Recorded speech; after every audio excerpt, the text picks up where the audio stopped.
다른 말로 바꿔 말하면 믿음의 분량이 비슷한 사람끼리 모여 살 수 있도록 역사하신 것이 하나님의 사랑이다. 이렇게 말씀을 드리겠습니다. 그래서 영원한 천국에서 어떤 삶을 살 것이냐 하는 것은 이 땅에서 우리가 어떻게 행하고 일하고 심었는가에 따라서 결정된다는 것을 우리가 기억을 할 필요가 있겠습니다. 그래서 자녀들의 믿음은 예수 그리스도를 영접하고 성령을 받기 위한 믿음입니다. 쉽게 말하면 갓 구원을 받을 만한 믿음, 성령 받을 만한 믿음을 이제 믿음의 1단계라고 볼 수가 있겠습니다. 아이의 신앙에 대해서 말씀을 하고 계십니다. 이 아이도 역시 초신자입니다. 어린아이가 또 성장을 하게 되면 청년기에 도달을 하게 됩니다. 이 청년에 대해서는 요한일서 2장 13절 후반절에 이렇게 얘기합니다. 청년들아 내가 너희에게 쓰는 것은 너희가 악한 자를 이기었습니다. 그리고 14절 후반절에 보면 청년들아 내가 너희에게 쓴 것은 너희가 강하고 하나님의 말씀이 너희 속에 거하시고 너희가 흉악한 자를 이기었다. 그러니까 두 가지로 요약이 되죠. 너희가 강하고 하나님의 말씀이 너희 속에 거하고 악한 자, 흉악한 자를 이겼다. 이렇게 말씀을 합니다.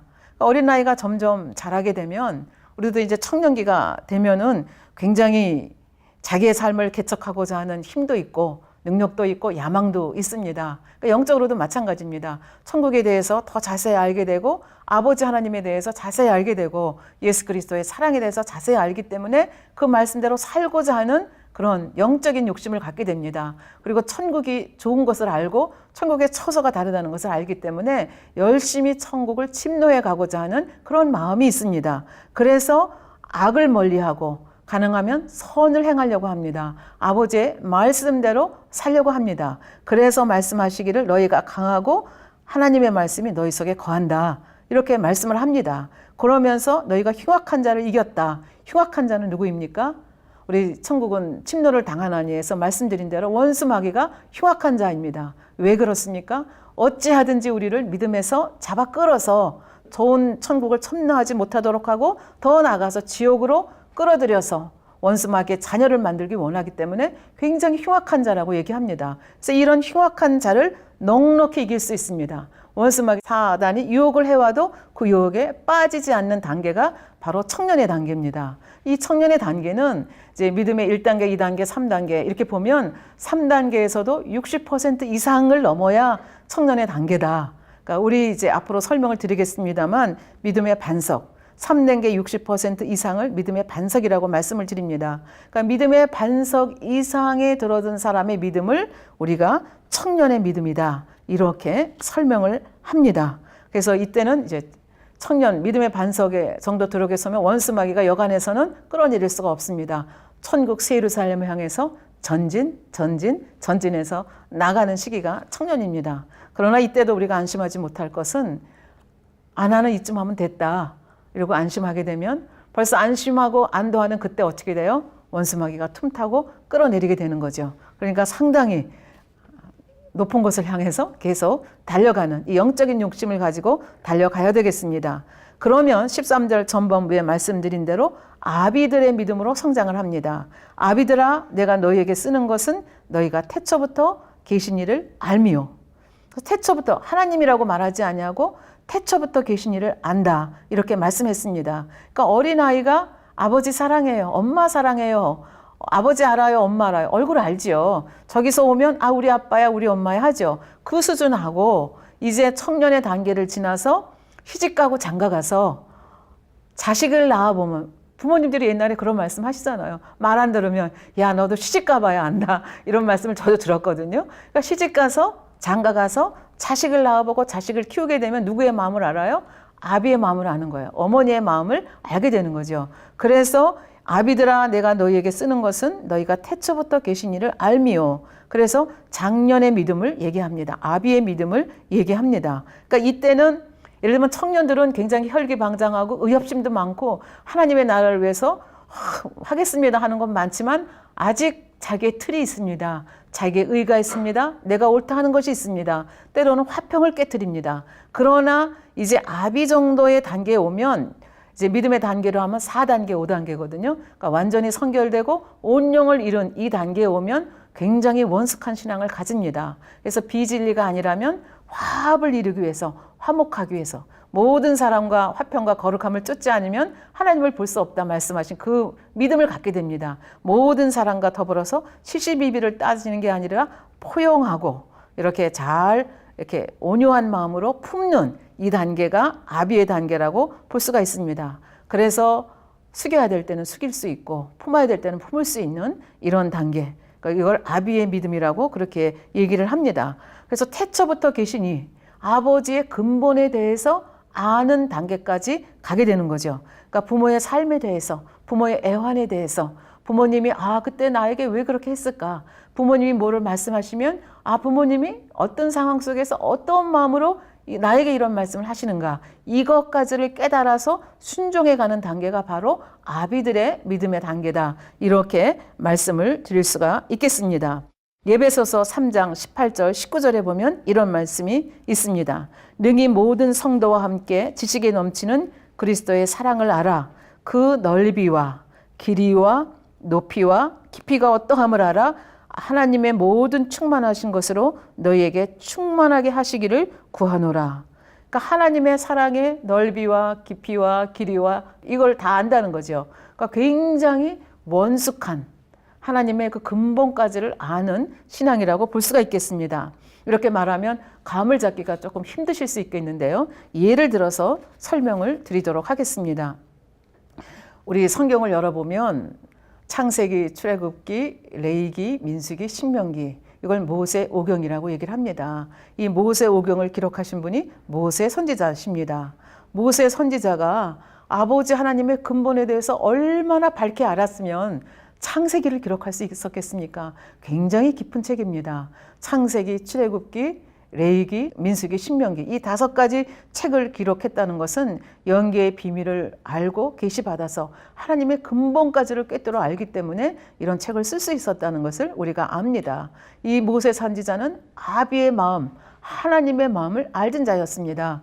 그래서 이스라엘 백성들이 출애굽해서 모세 선지자가 십계명을 받고 하나님의 말씀을 받기 위해서 40일간 산에 올라가 있을 때 너무 모세가 오랫동안 올라가 있으니까 눈에 그 모세 선지자가 보이지 않으니까 이 백성들이 금방 우상숭배에 빠집니다. 그래서 아론에게 부탁을 해가지고 이제 금송아지를 만들어서 금송아지를 앞에다 놓고 춤추면서 여호와 이름을 금송아지를 놓고 여호와 이름을 불러가면서 춤추는 모습을 볼 수가 있습니다. 아버지 하나님께서 이것을 보시고 모세 선지자에게 말씀을 하십니다. 출애굽기 32장 7절부터 보면 여호와께서 모세에게 이르시되 너는 내려가라. 내가 애굽 땅에서 인도하여 낸 내 백성이 부패하였도다. 하나님이 내 백성이라고 안 합니다. 우상 숭배에서 완전히 하나님을 떠난 백성이기 때문에 내 백성이라고 하나님이 이렇게 말씀하시는 걸 볼 수 있습니다. 그들이 내가 그들에게 명한 길을 떠나 자기를 위하여 송아지를 부어 만들고 그것을 숭배하며 그것에게 희생을 드리며 말하기를 애굽 땅에서 인도하여 낸 너희 신이라 하였도다. 여호와께서 또 모세에게 이르시되 내가 이 백성을 보니 목이 곧은 백성이로다. 그런즉 나대로 하게 하라. 내가 그들에게 진노하여 그들을 진멸하고 너로 큰 나라가 되게 하리라. 이 이스라엘 백성 200만 다 싹 쓸어버리고 모세 너를 시저로 해서 새 백성들을 만들어 가겠다고 제안을 하십니다. 이런 제안을 하시는 아버지의 마음을 모세 선지자가 아는 겁니다. 아버지가 너무나 마음이 상하셨구나. 이 아버지의 진의가 무엇인가를 알기 때문에 아버지 그렇게 하겠습니다 하는 것이 아니라 백성들을 위해서 도고하고 간구하는 모습을 볼 수가 있습니다. 어느 정도로 간구하느냐. 출애굽기 32장 31절에 보면 우리 백성들이 죄를 안 지었습니다. 그렇게 하는 게 아니라 우리 백성들이 너무 큰 죄를 지었습니다. 인정을 합니다. 그러면서 32절에 보면 그러나 합의하시면 이제 그들의 죄를 사하시옵소서. 그렇지 않사오면 원컨대 주에 기록하신 책에서 내 이름을 지워주시옵소서. 생명책에서 내 이름을 지워달라. 나 지옥에 가도 좋으니 우리 백성들 구해주십시오. 자기 생명을 걸고 이 지옥이 얼마나 끔찍한 거 모세 선지자 너무나 잘 알았습니다. 그럼에도 불구하고 자기 생명을 걸고 아버지 앞에 중보기도 드리는 걸 볼 수가 있습니다. 그래서 이 모세 선지자 아버지의 마음을 알았기 때문에 이렇게 중보기도 하는 것을 보시고 아버지 하나님께서는 이 모세 선지자를 보시고 백성들을 다시 한번 용서해 주시는 것을 볼 수가 있습니다. 바로 이런 믿음이 아비의 믿음입니다. 아브라함 선지자는 어떻게 했습니까? 아브라함은 100세에 얻은 약속의 아들을 어느 날 하나님이 그 아들을 쪼개가지고 번제로 드리라 명령하십니다.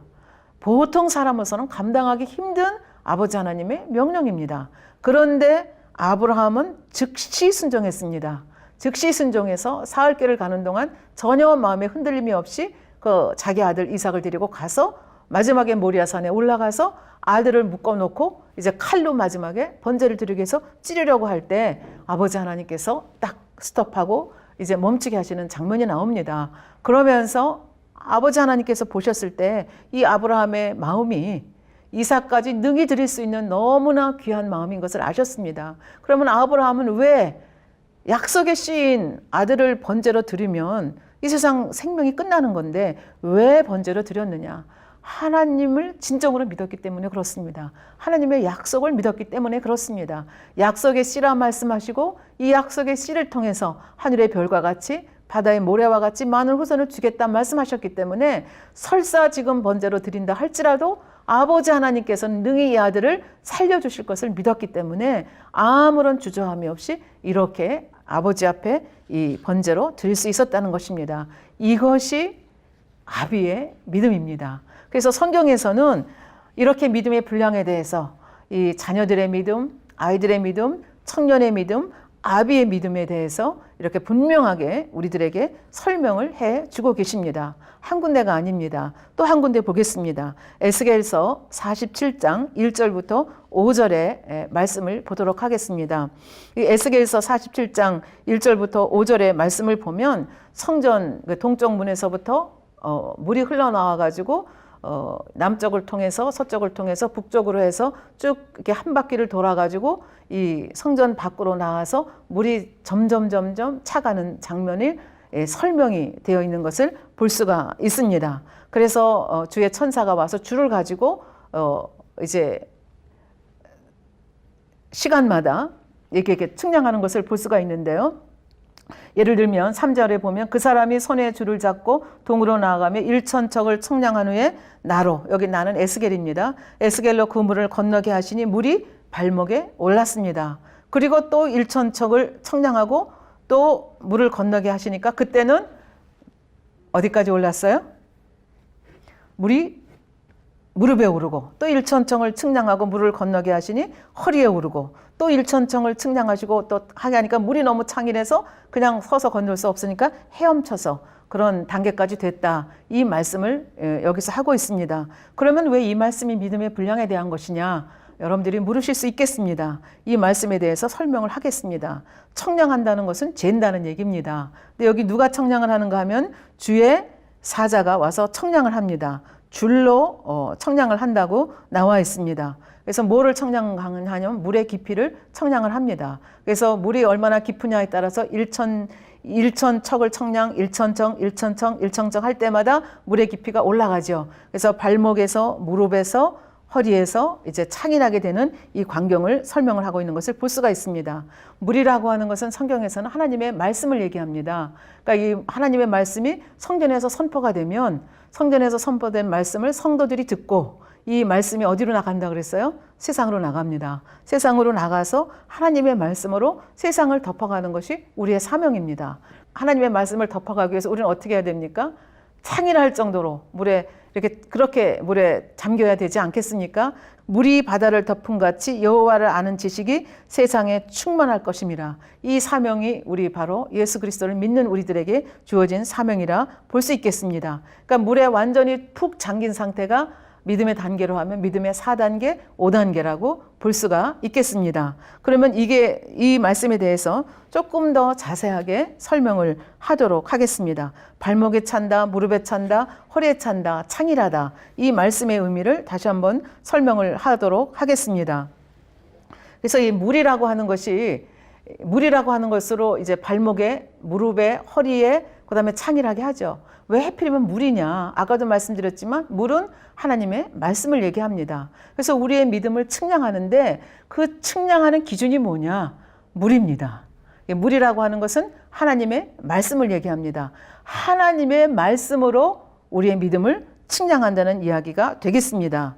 요한복음 12장 48절에 보면 나를 저버리고 내 말을 받지 아니하는 자를 심판하는 이가 있으니 곧 나의 한 말, 그 말이 마지막 날에 저를 심판하시리라. 예수님께서 한 말씀으로 심판하시겠다 말씀하셨습니다. 그럼 예수님께서 무슨 말씀하셨습니까? 그 다음 절에 보면 요한복음 12장 49절에 보면 내가 자의로 말한 것이 아니요 나를 보내신 아버지께서 나의 말할 것과 이룰 것을 친히 명령하여 주셨으니, 그러니까 예수님께서 이 땅에 오셔서 많은 말씀을 하셨는데 천국 복음을 전파하시고 설교를 하셨는데 그 말씀이 예수님 자의로 하신 말씀이 아니라 아버지 하나님께서 말할 것을 주셨고 내가 그대로 말했다. 그렇게 말씀하셨습니다. 그럼 예수님께서 이 땅에 오셔서 말씀한 것이 무엇입니까? 그러니까 하나님의 말씀, 아버지가 주시는 말씀을 했다고 하는데 이 그러니까 그 말씀이 무엇인가 하면 천국과 지옥이 있다, 영생이 있다, 어떻게 말씀을 실천해야 되느냐, 그리고 지옥의 참상에 대해서 지난번에 말씀드렸죠. 이런 말씀들을 주셨다는 거죠. 그래서 그 말씀이 기준이 돼서 하나님의 말씀대로 우리를 심판한다는 말씀입니다. 그런데 많은 사람들은 예수 그리스도를 믿지 않은 사람들은 얘기합니다. 어떻게 하나님의 말씀을 믿지 않기 때문에 나름대로 이렇게 하면 구원받을 수 있다라고 생각하는 사람들이 있습니다. 그런 사람들 중엔 양심대로 살면 되지 않습니까? 이렇게 말씀하시는 분이 계십니다. 그런데 이제 영혼육 교육을 여러분들이 또 앞으로 들어보시면 또 영혼육 책자를 보시면 알겠지만 제 양심과 시청자분들 한 분 한 분의 양심이 다 다릅니다. 그냥 기준이 다르다는 얘기죠. 내가 옳다고 생각하는 것을 시청자분께서는 옳지 않다고 생각하실 것도 있고 사람마다 다 양심이 다르기 때문에 이 양심대로 살아서 구원받는다는 것은 옳지 않다는 것을 우리가 말씀을 드릴 수가 있겠습니다. 그런가 하면 어떤 사람들은 또 이렇게 착각하며 삽니다. 죄에 대해서 상대적으로 평가를 하는 겁니다. 예를 들면 죄를 절대적으로 보지 않고 상대적으로 보는 겁니다. 그래서 예를 들면 여기 100명이 있다고 하면 이 중에서 80명은 천국 가고 20명은 지옥 간다. 이렇게 상대적으로 나는 저 사람하고 비교했을 때 상대적으로 죄를 덜 지었다. 나는 상대적으로 볼 때 선하다. 그러니까 나는 천국 갈 수 있다. 이렇게 생각하시는 분이 계시다는 얘기죠. 그런데 천국은 상대평가를 하는 것이 아닙니다. 천국은 절대평가입니다. 100사람이 다 하나님을 믿고 다 100사람이 마음의 할례 다 하고 하나님 앞에 온전히 충성해서 믿음의 5단계 들어갔으면 100사람 다 새 예루살렘 갑니다. 그러나 100사람이 다 하나님 안 믿고 그냥 세상 죄를 따라서 악을 따라 살면 100사람 중에서 몇 명을 상대적으로 천국에 보내는 게 아니라 100사람이 다 지옥 갑니다. 그러니까 절대적인 기준이 뭐냐 하면 하나님 말씀대로 살았다 하는 거지 내가 상대적으로 이 사람보다 선하다, 저 사람보다 선하기 때문에 내가 천국 갈 수 있다 하는 것이 절대로 아니다. 이건 착각이다라는 것을 말씀을 드리겠습니다. 또 한 가지는 공로사상입니다.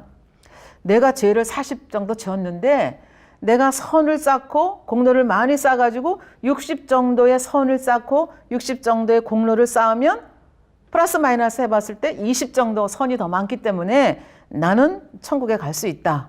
이렇게 생각하는 사상이 공로사상입니다. 근데 의외로 이 공로사상을 가지고 있는 분이 많은데 우리가 아무리 공로를 쌓았다 해도 우리는 천국 갈 수가 없습니다. 우리가 죄가 눈곱만큼 있어도 천국 갈 수가 없습니다. 그래서 이 죄를 가지고는 천국 갈 수 없어요. 그러니까 죄는 내 힘으로 어떻게 내가 아무리 선을 10,000개를 쌓는다 할지라도 내 죄를 속할 방법은 없다는 거죠. 그래서 예를 들면 마태복음 18장 21절에부터 36절에 보면 무자비한 종의 비유가 나옵니다. 거기에 보면은 금 1만 달란트 빚진 종에 대한 얘기가 나오거든요. 근데 금 1만 달란트라고 하는 것은 250만 년간 꼬박 일해서 얻는 그 액수입니다. 그러니까 우리가 이 땅에서 길면 100년을 사는데 250만 년을 살아도 갚을 길이 없는 그런 빚을 지고 우리는 살고 있습니다. 그러니까 우리가 아무리 선행을 많이 쌓는다 하더라도 아무리 고행을 많이 한다 하더라도 우리의 죄값을 치를 수가 없다는 거죠. 그래서 누가 오셨습니까? 예수님이 이 땅에 오셔야만 했던 이유가 바로 여기 있습니다. 그런데 이 공로사상에 아주 그 머리를 앞서서 달리는 분이 한 분 계셨습니다. 우리 신문에도 많이 나시고 지금은 이제 돌아가신 분인데요. 이분은 이제 스님이신데요. 말 들으면 여러분들이 아실 텐데요. 뭐 일부러 성함까지는 안 전해드리겠는데요. 이분이 타계하고 나서 아주 신문에 대해서 특필이 됐습니다. 이분이 얼마나 고행을 했는지, 얼마나 선한 삶을 살았는지를 신문에 썼습니다. 그래서 신문에 쓴 걸 여러분한테 읽어드리면, 결혼 직후 처자식을 버리고 집을 떠나서 그 이후로 부모가 찾아와도 수행에 반대된다고 만나지를 않았다. 기거하는 곳에 철조망을 쳐놓고 10년 동안 사람들이 들어오지도 못하게 하고 16년 동안 솔잎가루와 쌀가루만 먹고 살았다. 8년 동안 눕지 않고 앉아서 잤다. 굉장히 수행을, 그러니까 보통 사람 이렇게 살 수 없습니다. 그러니까 이분은 고행을 하신 분입니다. 그런데 놀랍게도 이분이 돌아가기 전에 마지막 남기신 말씀이 있습니다. 신문에 나온 것을 그대로 읽어드리겠습니다. 나는 한평생 무수한 사람을 속였으니 그 죄업이 하늘에 가득 차 수미산보다 더하다. 산채로 지옥에 떨어져 그 한이 만갈래니 한덩이 불덩이 푸른 산에 걸려있다. 너무나 이상한 말씀 아닙니까? 그렇게 고행을 하고 살았는데 꽃향기가 향기로운 그곳에 갔다 말씀하시지 아니하고 산채로 지옥에 떨어져 그 한이 만갈래니 한덩이 불덩이 푸른 산에 걸려있다. 그리고 얘기하기를 내가 사람을 속였다. 다시 말하면 헛된 인생을 살았다.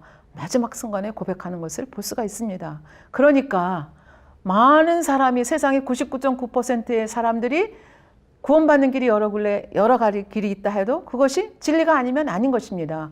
예수 그리스도를 통하지 않고는 나로 말미암지 않으면 아무도 천국에 갈 수가 없다. 이것이 절대적인 진리입니다. 그래서 이 진리대로, 말씀대로 얼마나 살았고, 그러니까 그 첫 번째가 뭡니까? 예수 그리스도의 터위에 집을 지어야 된다는 거죠. 그래서 말씀대로 행하며 얼마나 주님의 형상, 하나님의 형상을 되찾았느냐에 따라서 달라진다고 하는 거죠. 그래서 아까도 말씀드렸지만 예수님께서는 이 땅에 계시면서 영생에 이르는 길에 대해서 내가 길이요 진리요 생명이다. 나로 말미암지 않은 아무도 아버지께로 올 자가 없다. 분명히 말씀해 주셨습니다. 심판에 대해서 말씀하셨고 천국에 대해서, 지옥에 대해서 분명하게 말씀을 해 주셨습니다. 어떻게 해야 구원을 받는지에 대해서도 말씀해 주셨습니다. 죄가 무엇인지에 대해서도 낱낱이 말씀해 주셨습니다. 왜냐하면 예수 그리스도께서 이 땅에 오신 것이 우리 인생들을 구원해서 천국으로 들이시기 위해서 오셨기 때문에 진리에 대해서 말씀을 해 주셨습니다. 그래서 그 예수님이 하신 말씀이, 아버지 하나님의 말씀이 기준이 되는 것입니다. 물이 기준이 돼서 우리를 이렇게 이제 측량을 한다는 건데요. 이 에스겔서 47장의 이 말씀은 마지막 때 심판에 대한 말씀입니다. 그래서 심판을 하시는데 뭐가 기준이 되느냐? 하나님의 말씀이 기준이 돼서 우리를 심판하신다는 말씀이 되겠습니다. 근데 하나님께서는 혹시 하나님께서 실수하시지 않을까? 하나님의 우리 마음속까지 읽으실 수 있을까? 하나님의 심판은 정말 정확하실까? 이렇게 혹시 의심을 품는 분이 계실지 모르겠습니다. 하나님께서는 정확무오하게 한치의 오차도 없이 우리의 행위만 보시는 것이 아니라 마음속 깊이까지도 헤아리셔서 심판하시는 그런 분입니다. 누구를 각별히 더 편벽하게, 누구를 더 사랑해서 누구한테, 누구는 그렇게 해도 천국에 오고 누구는 그렇게 하면 천국에 못 오는 것이 아니라 정확하게 판단을 합니다. 근데 이 정확하다는 것도 또 우리가 오해하면 안 되죠. 예를 들면 안식일을 지켜야 된다, 주일을 지켜야 된다, 신자의 기본입니다. 그런데 여기 새신자 한 분이 계시고 10년을 교회 다닌 분이 계십니다. 그런데 오늘 주일 예배에 왔습니다. 똑같이 끄떡끄떡 졸았습니다. 너무 말씀이 길다. 언제 끝나냐. 이거 빨리 끝나면 가가지고 야구 구경해야 되는데, 이렇게 하면서 딴 생각하면서 꾸벅꾸벅 졸면서 새신자도 졸면서 예배드리고 10년 된 집사님도 졸면서 예배를 드렸다. 겉으로 보기에 다 제대로 신령과 진정으로 예배를 못 드렸습니다. 그러면 하나님 보시기에도 다 똑같이 예배를 못 드린 것이냐? 하나님은 그렇게 안 보십니다. 새신자는 새신자이기 때문에 그냥 억지로 와서 끌려와서 앉아 있는 겁니다. 그리고 종아리를 꼬집으면서 나 졸면 안 되는데, 나 졸면 안 되는데, 그러면서 지금 예배를 끄떡끄떡 졸면서 드리고 있습니다. 그런데 10년 된 신자는 습관적으로 돕니다. 그냥 빨리 이 시간 지나갔으면 좋겠다. 빨리 집에 가서 오늘 저녁에 맛있는 거 뭐 해 먹을까? 뭐 맛있는 텔레비전 프로그램 뭐 있을까? 이러면서 몸은 와 있지만 마음은 안 와 있습니다. 겉으로 보기에 두 사람이 다 신령과 진정으로 예배드리지 않은 것 같지만 아버지 하나님께서 볼 때는 새 신자는 인정해 주실 수 있는 면이 있습니다. 그런데 10년 된 신자가 여전히 졸면서 딴 생각하면서 몸은 와 있지만 마음이 와 있지 않으면 주의를 지켰다, 이렇게 인정하시지 않을 수도 있다는 얘기가 되겠습니다. 그러니까 하나님께서는 정황무하게 입술로 얼마나 믿음 고백을 하느냐, 겉으로 보기 어떠냐, 이것이 다가 아니라는 얘기가 되겠습니다. 그래서 일천척을 측량하고 또 일천척, 또 일천척 이렇게 하고 정황무하게 측량을 한다는 것이 바로 그 의미가 되겠습니다. 그 다음에 또 믿음의 분량에 대해서 에스겔서만 말씀하시는 것이 아닙니다. 고린도전서 3장 10절부터 15절 말씀에 보면은 이 공력과 믿음의 분량에 대한 말씀이 나옵니다. 금과 은과 보석과 나무와 풀과 집에 대한 말씀이 나옵니다.